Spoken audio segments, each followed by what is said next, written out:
Welcome once again to Lester Real Estate and Investment Program. This is your realtor and investor, Lester Witherspoon, saying, thanks for taking time off your busy schedule to be a part of our program. We're glad to have you. We're always happy that you can take time off your busy schedule to join us so we can together actually learn a little bit more about what's happening in the real estate world. This is an educational program. We're all about just teaching you what is going on in the real estate world and how you can go about selling or buying a property. So thanks for taking time. And if you know somebody who's thinking about buying or selling, share this program with them and invite them to be a part of our program. So thank you once again and glad to have you. All right. Today we'll be talking about what does it mean to purchase a short sale? What does it mean to purchase a short sale property? What does it mean? I ran into a client who was asking me about this question.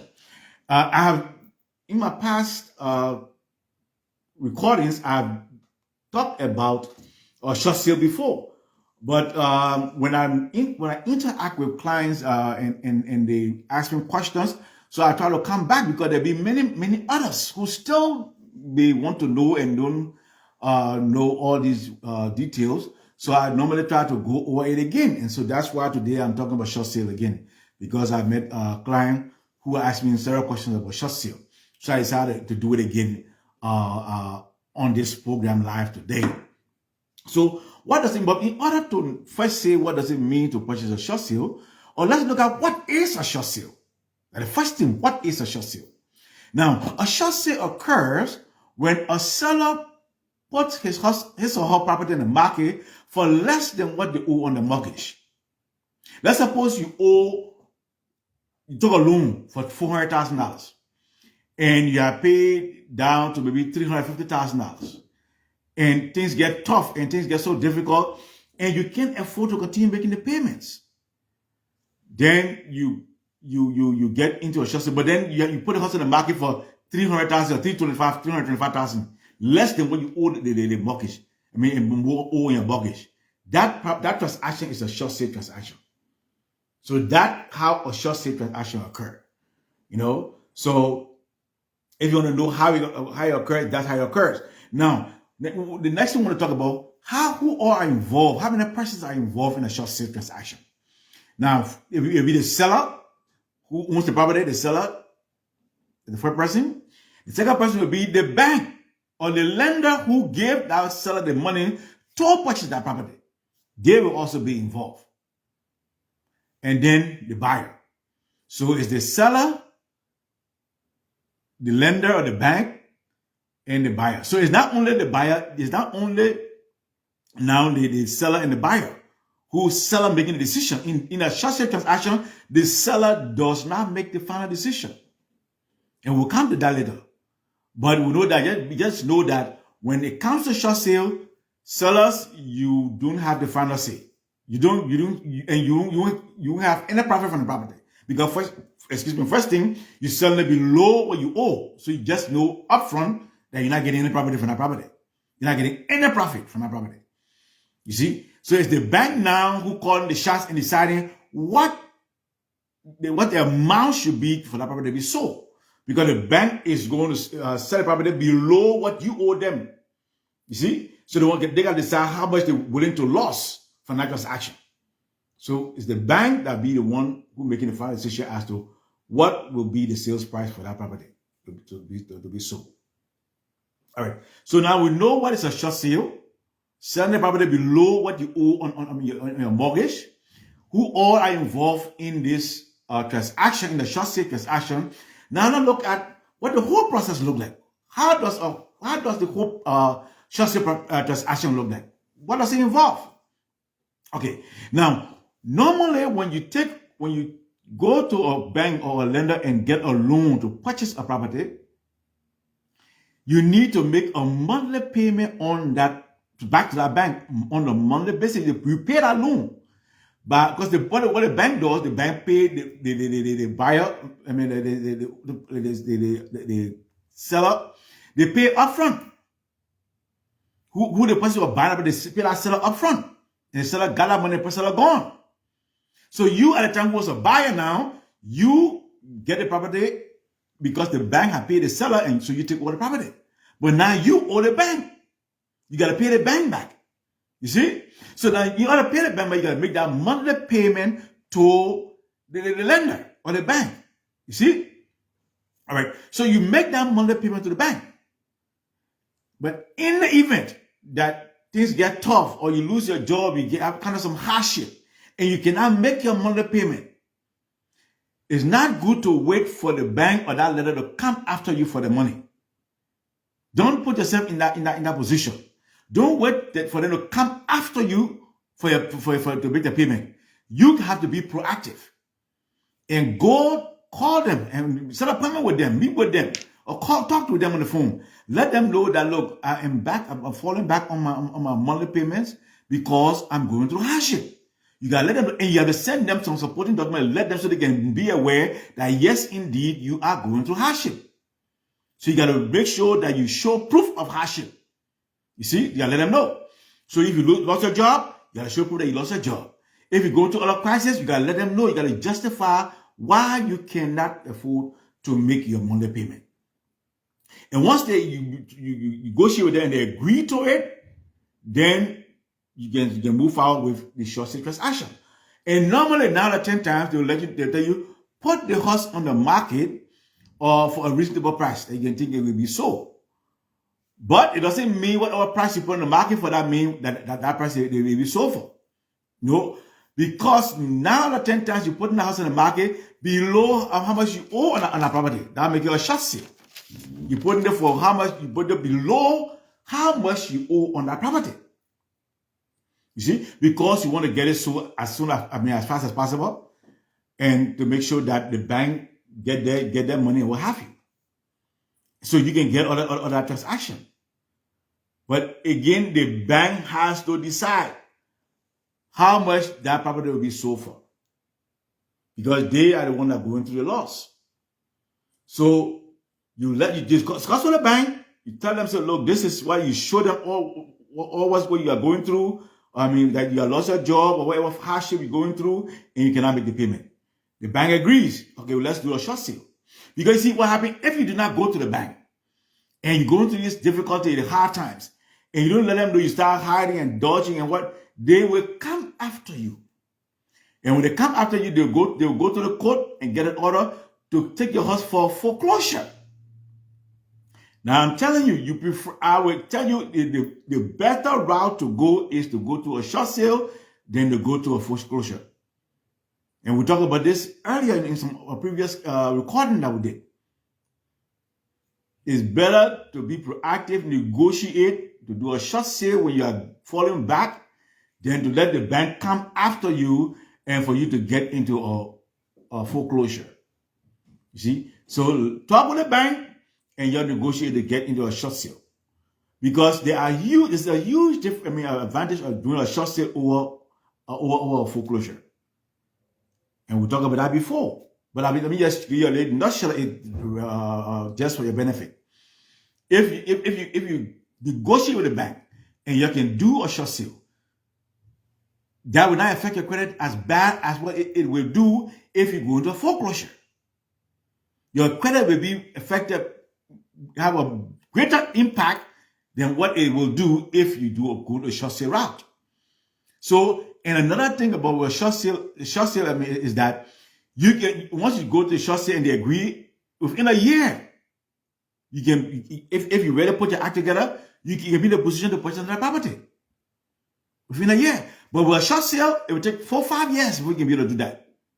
You see? So it's always good to go a short sale route than to go a foreclosure route.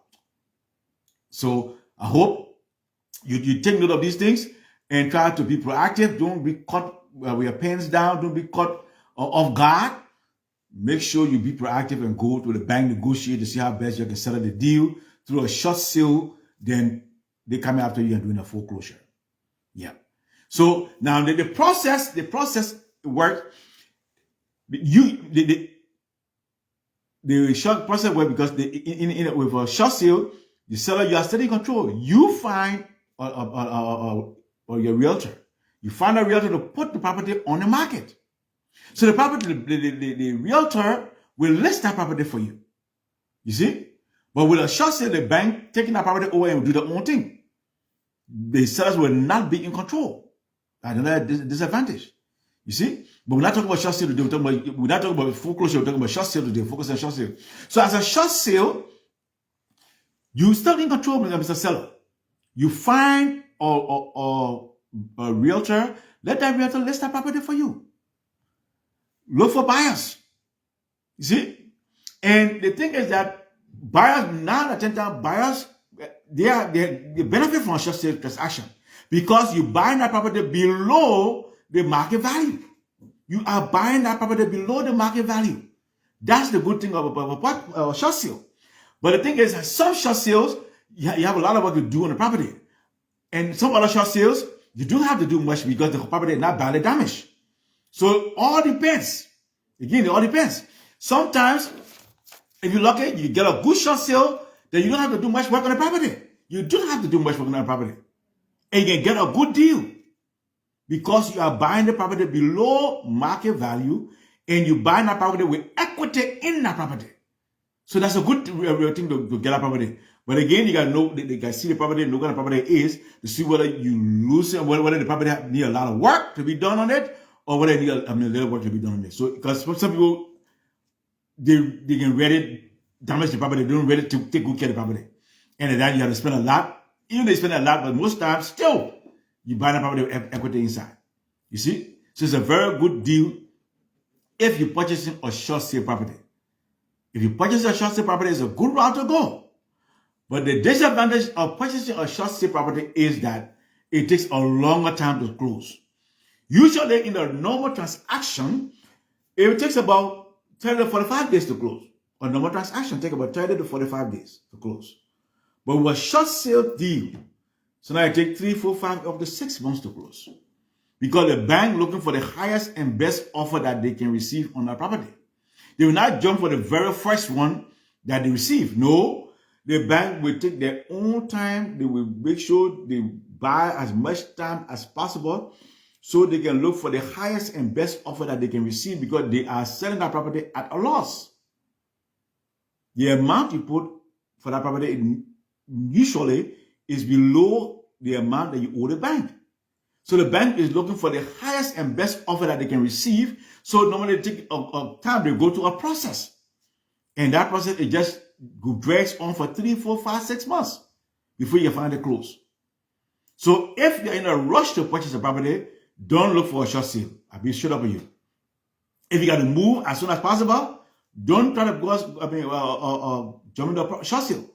But you could do if it is an approved short sale. But now, most times, short sales are not approved short sales. And what does it mean? When it's a normal short sale, I mean, the bank have not decided the exact price they are willing to sell that property for. They're looking for the highest and best. You see? But when it's an approved short sale, that means the bank has decided to say, look, this is the amount that we are willing to sell this property for. And then normally, 9 out of 10 times, once the bank have agreed and said, this is the amount that we'll sell it for, 9 out of 10 times, it will close in a shorter period of time. Then that transaction will close in a shorter period of time because they have already gone through the process. They already decided how much they want to lose, how much they want to agree for the transaction to close for. So it will close faster. So if you want to purchase a short sale, always find out, is this an approved short sale or is this a regular short sale? Always find out. If it's a regular short sale, know that you're in it for the long haul. Be mindful that you're in it for a long haul. If it is an approved short sale, you are in it for a shorter time. Even though it may not be 30 to 45 days, it may take maybe 2, 3 months, but still it is shorter than a regular short sale where it takes so now up to 6 months before you can finally close. So always ask these questions. Always make sure you ask the questions so you can make an informed decision as to whether you're willing to be patient for you to ride out for the next 3, 4, 5, 6 months, or you're willing to jump in because it's approved short sale for a shorter period of time. Or if you press for time, then go the regular route. Buy a regular sale. Go the regular sale route. Because with short sale, you have to be patient. it doesn't close within 30 to 45 days. It closes a little longer based on whether it's an approved short sale or whether it is a regular short sale. So these are things you need to know, that you need to be mindful about. But again, it's good to know that when you're purchasing a short sale, you are purchasing that short sale with equity in the property because the property is being sold below the market value. So it's good. It's good for you. One good thing is that you'll be purchasing that property with equity in it because it's being sold below the market value. So that one good thing in your favor. But you just have to have patience and know that whether it's a regular short sale or whether it is approved short sale. So, but ask this question. Ask your realtor, and let the realtor make sure you get in contact with the listing agent and make sure these things are all, required about. Make sure they ask the listing agent, and the listing agent should know. The listing agent should be able to tell your agent whether it's an approved short sale or whether it's a regular short sale. The listing agent should be in a position to let you know. You see? So, this is a good route to go based on what your own situation is. Based on your own situation, you can say, yes, I want to go a short sale route, the regular route, or whether I want to go to the approved short sale route, or whether I want to go on the regular route, the regular buying route, regular sales route. So it's all up to you. Based on your own situation, you can decide whether you want to go short sale, or you want to go to the regular or the approved, or you want to go to the regular route. Based on your own situation and what you're looking for, you can make that decision. But a short sale can be a good way to go if you're looking for a property, if you want to buy it with equity in it. If you got patience, you're not in a rush, you can go on the short sale route. But again, ask your realtor whether it's approved short sale, whether it's a regular short sale. If it's approved, you get it closed at a shorter time frame than whether it is on a regular time frame. So I hope this will help you. I hope you'll be able to make a good decision as you move forward and want to purchase a short sale property. Yes, because the market will go in or getting into, you have a lot of properties coming up so that people will be going doing short sale, people will go into foreclosure. So you got to know exactly. So the whole program is about educating you. If you decide to go that route, how to go that route, how to move forward, who all be involved. And that's why I decided to just educate you about it again today. So I hope you learned something today, how to handle a short sale transaction, knowing that who all will be involved in all that, and how you can make an informed decision when it comes to a short sale transaction. So again, if you don't have a realtor and you need somebody to talk to, feel free to call me or text me. My number is 302-310-0621. Again, my cell phone number is 302-310-0621. And I'll be glad to sit and talk with you, go in more detail with you of how the whole process works, and to make sure that you get all the information that you need to make an informed decision. If you know of anyone who's thinking about buying or selling and need a realtor, please let them know. I'll be glad to sit and talk with them, and we'll treat them like family also. So share this information with anybody, or just let me know, and I will definitely reach out to them to make sure that they get the service that they need. So thanks again for your time. Thanks again for sharing this information. And if you have not subscribed to my channel, please click the subscribe button. And if you want to be regularly kept updated with the information, then click the notification button also.